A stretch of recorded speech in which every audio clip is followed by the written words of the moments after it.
여호와 하나님이 이르시되 사람이 혼자 사는 것이 좋지 아니하니 내가 그를 위하여 돕는 배필을 지으리라 하시니라.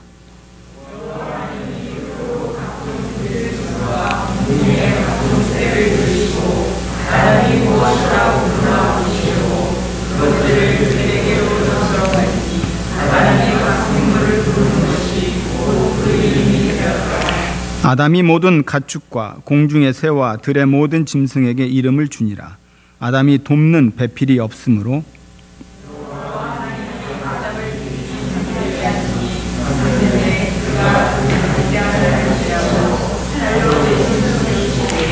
여호와 하나님이 아담에게서 취하신 그 갈빗대로 여자를 만드시고 그를 아담에게로 이끌어 오시니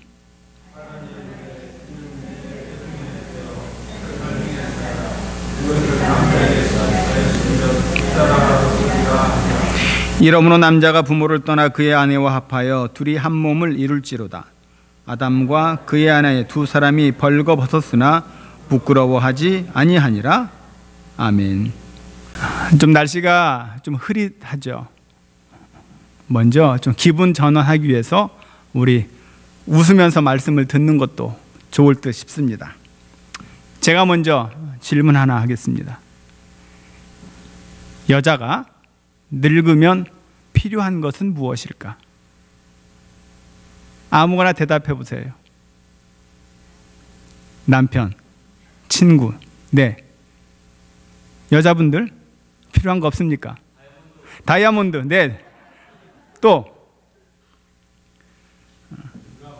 영감, 네.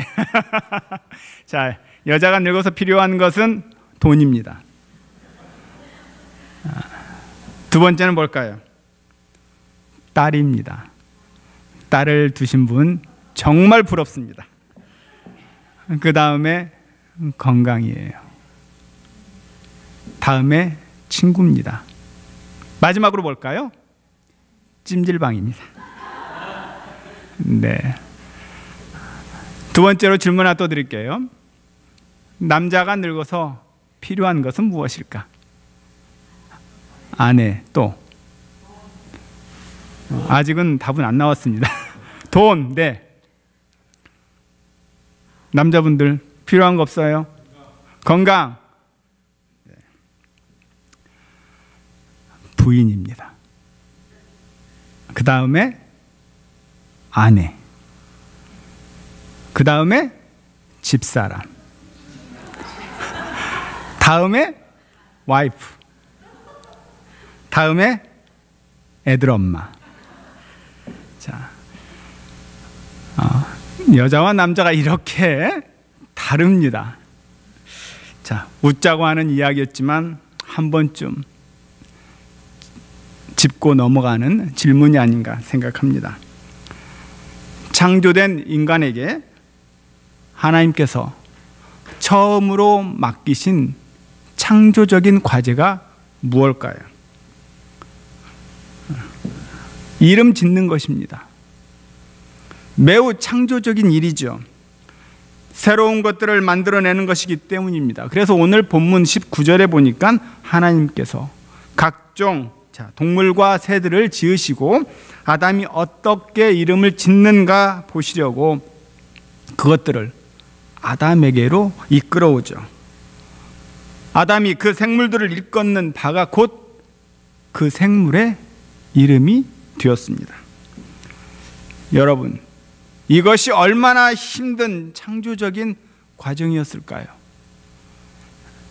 제가 우리 첫 애를 낳고 나서 낳기도 전에 어떤 이름을 지을까? 우리 집안은 원자 돌림이에요. 동산원입니다. 한 원자로 들어가는 이름을 열고 했는데 그것도 원자가 끝부분이에요. 가운데가 아니고 무슨 원 무슨 원. 다 적어보니까 한 70개에서 80개가 나왔어요. 한자도 맞추어야지. 또 다른 사람이 부르기 쉬워야지. 잘 인식이 되어야지. 발음하기도 좋아야지.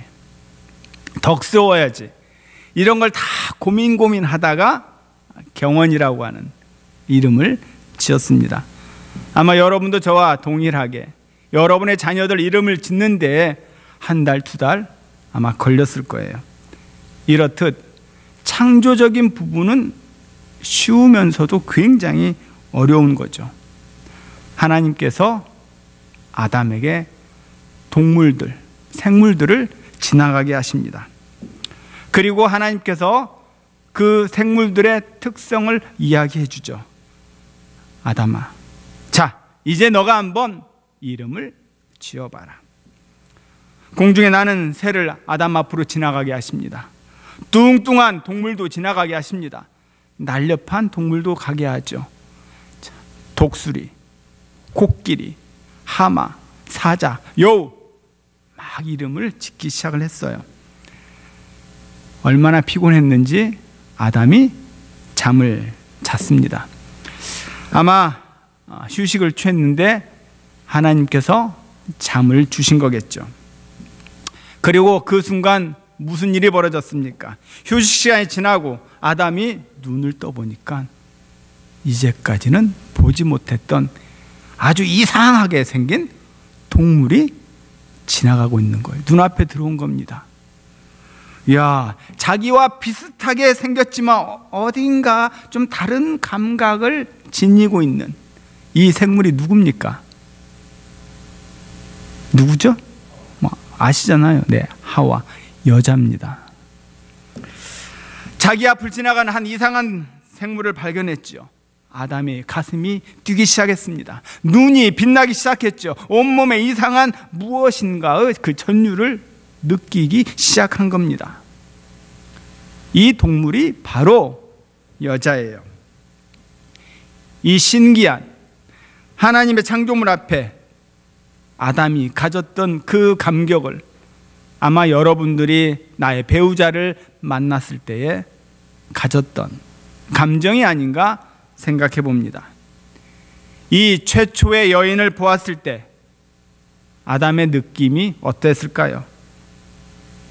나와 비슷하지만 전혀 다른 이 피조물에 대해서 큰 감격을 가졌을 것입니다. 오늘 이 최초의 여인을 본 아담이 뭐라고 이야기합니까? 이는 내 뼈 중에 뼈요, 살 중에 살이라. 이게 아담이 제일 먼저 사람에게 한 말입니다. 여러분, 오늘은 부부주일입니다. 우리 좌우에 함께 부부가 앉았는데 한번 인사 나눕니다. 당신은 내 뼈 중에 뼈요, 살 중에 살이라. 인사 나눕니다.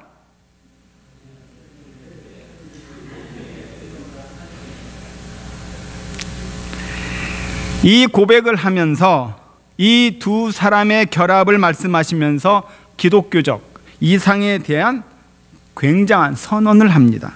이러므로 남자가 부모를 떠나 그 아내와 연합하여 둘이 한 몸을 이룰지니라. 하나님은 부부 창조를 하신 겁니다.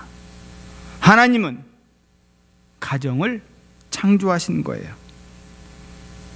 여러분과 저는 부부의 연을 맺었습니다. 얼마나 귀한 분입니까? 서로 다른 환경에서 자랐지만 서로 맞추어주고 서로 이해해주고 서로 보듬어 주었기 때문에 오늘날 알콩달콩 자녀 낳고 살아오는 거 아닙니까? 사랑하는 남편과 아내에게 정말 귀한 은혜의 주일이 될 수 있기를 소원합니다. 오늘 본문에서 하나님이 기대하시던 그 부부를 찾아볼 수 있는 거죠.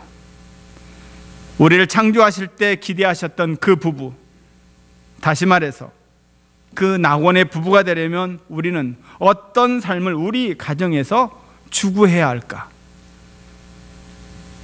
서로가 도울 수 있는 돕는 자가 되어야 합니다. 여호와 하나님이 가라사대 사람이 독처하는 것이 좋지 못하니 내가 그를 위하여 돕는 배필을 지으리라. 영어 성경에 보면 헬퍼라고 나옵니다. 이것은 하와에 대한 언급이죠. 즉 여인에 대한 말이죠. 여인이 돕는 자가 되겠다. 재밌는 것은요, 이 돕는 배필이라고 하는 이 히브리 원어를 보면 에제르라고 하는 단어를 씁니다. 그런데 이 에제르라고 하는 단어는 남성 명사예요. 즉 저자의 의도는 꼭 이 에제르가 여자에게만 국한되는 것은 아니라는 겁니다. 아담에게도 똑같이 적용할 수 있다 이거죠. 이 본문의 의도는 하나님께서 여인에게 보다 돕는 자로서의 역할을 강조한 것이지만 일방적인 것은 아니라고 하는 거죠. 부부가 피차 어떻게 서로를 도울 수 있는지를 생각해 볼 수 있는 에제르라고 하는 단어입니다. 하나님이 우리를 남자와 여자로 창조하시고 부부의 연을 맺게 하신 것은 하나님의 창조적인 디자인이에요. 돕는 자라고 하는 단어를 우리는 조금 열등한 개념으로 생각하는 경우가 있습니다. 돕는 자는 주도자가 아니고 사이드에서 일하는 자로 생각하는데 전혀 그렇지 않아요. 강력한 자가 돕는 자가 될 수 있습니다. 하나님은 우리의 피난처시요 힘이시며 환난 중에 만날 큰 도움이시라. 시편의 기자가 여기서 말하는 도움, 바로 에제르라고 하는 단어를 씁니다. 자, 하나님이 누굽니까? 약한 자예요? 아니죠. 전지전능하신 하나님이세요. 즉 돕는 자라고 하는 것은 결코 약한 사람을 뜻하는 것은 아니라고 하는 겁니다. 진실로 강한 자만이 돕는 자의 자리에 설 수 있는 것이죠. 자, 그렇다면 무엇을 위해 도와야 합니까? 왜 우리는 도와줘야 합니까? 본문 중에 보면 내가 그를 위하여 돕는 배필을 이라고 말씀하고 계시죠. 우리가 진실로 상대방의 그 위에서 존재할 때 하나님이 기대하시는 부부가 되는 겁니다. 남편은 아내를 위해서, 아내는 남편을 위해서 존재할 때 하나님이 원하시는 부부상이라고 하는 거죠. 나를 위해서가 아니라 그녀를 위해서, 그 남자를 위해서 존재하라 이 말이죠. 요즘은 너무나 많은 이혼의 소식들이 들립니다. 부부의 비극은 왜 시작하는 걸까요? 어디서부터 비롯되는 겁니까? 그것은 나만을 위하여 존재하려고 할 때 시작이 되는 거예요. 이기심이야말로 가정 불행의 시작입니다. 이 이기심이 비극을 낳는 거죠. 우리는 서로를 위한, 나 자신을 위한 존재가 아니라 상대방을 위해서 존재할 때 상대방을 섬기는 자가 되고 상대방을 높이는 자로 설 때에 비로소 하나님이 원하시고 기대하시는 부부가 되는 겁니다. 아내도 남편도 그런 자리에 있기를 축원합니다. 여러분들은 아내를 위해서, 남편을 위해서 존재하시는 그런 분이 되어야 합니다. 부부의 최대 불행이 무엇이에요? 어떤 저주입니까? 남편이고 아내가 듣기 싫어하는 말이 있어요. 뭘까요? 너 필요 없어, 나가, 이런 표현이라고 합니다. 어떤 여자분이 어느 날 남편과 부부싸움을 하다가 남편이 던진 이 마디, 너 필요 없어, 가, 큰 상처를 받았다고 합니다. 굉장히 행복하게 살던 부부였는데 이 말 한마디에 충격을 받았던 이 여자분, 굉장히 무서운 저주예요. 설령 마음이 상한 일이 있어도 이런 식으로 아내와 남편에게 말해서는 안 됩니다. 정말 아내를 위하고 남편을 존중하는 모습이 가정에 있을 때에 자녀들이 그 것들을 보고 예쁘게 성장하는 거예요. 엄마와 아빠가 사랑하는 남편과 아내를 좀 아래로 생각해버리면 자녀들도 그러한 식으로 바라볼 것입니다. 상대방을 존중하는 것은 이처럼 언어의 표현에서 드러나게 되어 있는 거죠. 성경이 기대하고 있는 진정한 부부상은요, 나의 이기심, 그것을 고집하는 것이나 내가 상대방을 위해서 존재하려고 할 때 비로소 가능한 것입니다. 우리에게 없어서는 안 될 것, 서로 서로를 요구하는 진정한 부부의 자리에 서야 합니다. 그럴 때 성경에서 바라보는 그 부부상을 우리가 행할 수 있는 것이죠. 오늘날 이 현대를 살아가는 가정들이 얼마나 많은 이기심에 빠져 있는지 모릅니다. 천국과 지옥의 가장 큰 차이는 무엇이에요? 이기심이에요. 이 이기심을 버리느냐 못 버리느냐에 따라서 그 가정이 천국이 될 수 있고 지옥이 될 수 있습니다.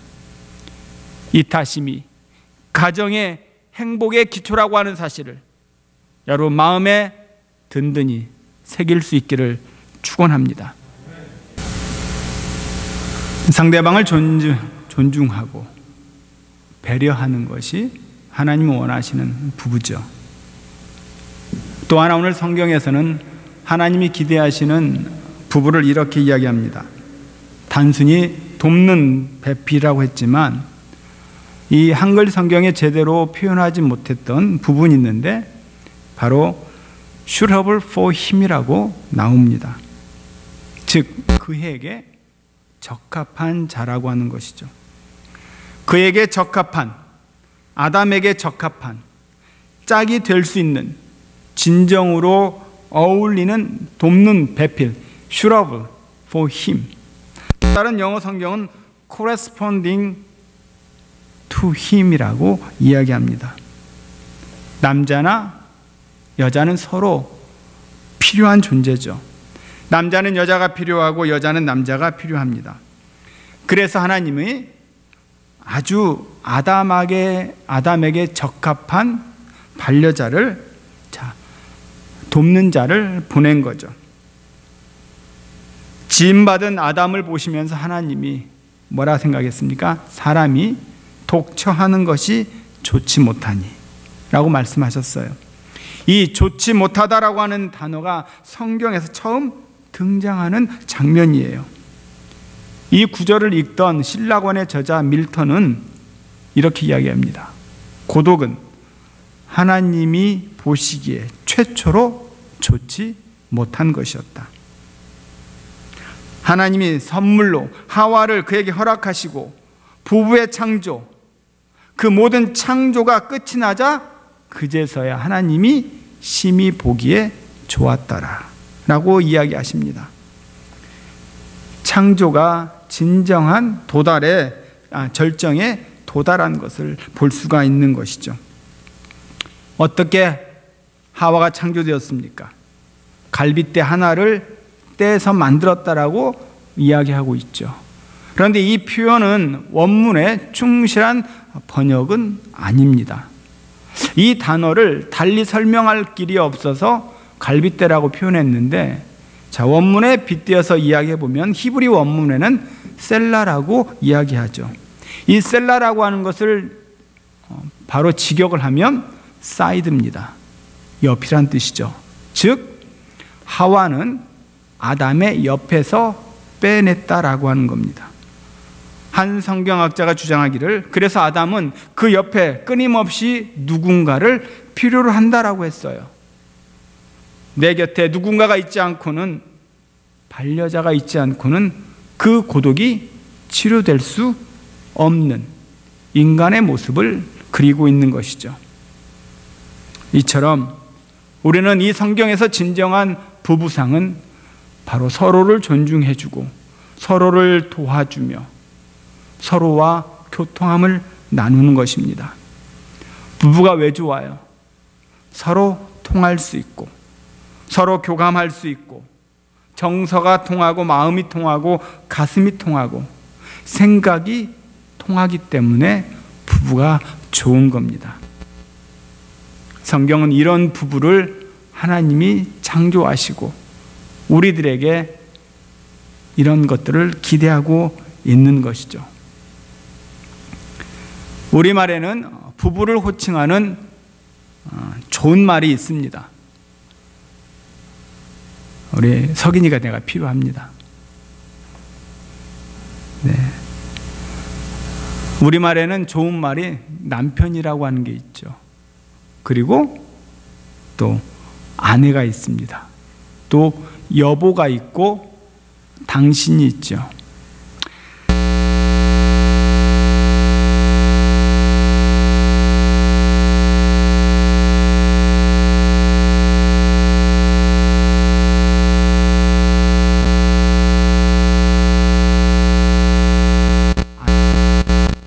편하게 해. 분들 아시겠어요? 남편은 누구다? 아내를 편하게 해주는 자. 우리 여자분들 좀 어깨가 올라갑니까? 남편은 이런 뜻이에요. 아내를 편하게 해주는 자. 아내는 뭘까? 아내는 안, 인사이드죠. 안과 해입니다. 즉 안해를 아내 안에서 아내라고 부르는 거죠. 아내는 집안의 해입니다. 집안에 해가 있는 거예요, 여러분들. 아내가 없으면 가정이 어둡습니다. 뭐 별 볼 일 없어요. 왜 우리들의 가정이 밝습니까? 왜 희망찹니까? 해가 있기 때문에 그래요. 우리 아내 되시는 분이 계시기 때문에 늘 집안이 건강하고 밝은 거죠. 자, 여보 봅시다. 이 여보라고 하는 단어를 참 사용하는 분에 어색하게 생각하는 분들이 많아요. 나이가 50이 넘었는데도 60이 됐는데도 여보라고 하는 단어를 못 쓰고 있습니다. 어색합니까? 아니에요. 여보가 얼마나 좋은지요. 같은 여입니다. 한자가 같은 여고요. 보자는 보배로울 보자예요. 자, 그래서 여보라고 하는 것은 보배롭고 소중하고 귀중한 사람이다라고 하는 뜻이 담겨져 있어요. 얼마나 멋진 단어입니까? 근데 왜 우리 이 단어를 못 써요? 자, 우리 자우분들에게 여보 사랑해 한번 크게 한번 이야기해 봅시다. 네, 얼마나 듣기 좋아요. 그런데 아직도 여보라고 하는 단어를 쓰지 못하고 이봐, 야 또는 아무개 엄마. 자, 막 결혼한 분들이 많이 쓰는 단어 오빠, 또 심지어 누나. 참 어이, 우리 이런 단어는 쓰기 참 곤란합니다. 네, 여보라고 하는 단어가 얼마나 좋은지 몰라요. 그렇죠? 자, 보배처럼 소중하고 귀중한 당신, 이 여보를 오늘부터 우리 교회에 많이 제 귀에 들려지고 여러분에게 편안하게 내놓을 수 있기를 축원합니다. 네. 당신은 뭘까요? 자, 당자, 마땅할 당자입니다. 그리고 신은 몸신이에요. 당신은 유가 아니에요. 당신 유라고 생각하는 유가 아니에요. 마땅할 당자, 몸신자. 즉 몸이 각각이지만 우리는 한 몸이라는 그런 의미를 가지고 있는 표현이 당신이에요. 우리는 한 몸입니다. 당신 사랑해. 우리는 한 몸이야. 얼마나 멋진 단어입니까? 여보 당신으로 행복한 우리 부부가 될 수 있기를 바랍니다. 우리에게 남편과 아내를 주신 하나님, 우리를 부부하게 하셨다면 정말 하나님 우리에게 기대가 커요. 그 많은 사람들 가운데에 이분을 남편으로, 이분을 아내로 짝지어 주신 그 하나님, 얼마나 기대가 있겠습니까? 우리는 서로 부부끼리 스스럼 없이 이야기하고 진정으로 교제하고 그리고 나눔의 인생길을 함께 걸어갈 수 있기를 축원합니다. 이것들을 가능케 하는 것은 바로 그리스도라고 하는 거죠. 예수 그리스도께서 우리 안에 함께 할 때에 우리는 서로 돕는 자로서 그에게 적합하고 교통을 날 수 있는 겁니다. 여러분은 어떤 자리를 차지하고 있습니까? 여러분의 가정에 진정 예수 그리스도께서 주인이 되십니까? 참으로 여러분의 가정에 예수 그리스도께서 주인이 되실 때에 우리는 정말 하나님이 기대하시는 부부의 삶을 살 수 있습니다. 오늘 부부주의를 통해서 복되고 건강한 부부, 하나님이 바라시고 하나님이 기대하시는 그런 아름다운 부부의 삶을 영원토록 간직하며 나눌 수 있기를 주의 이름으로 축원합니다.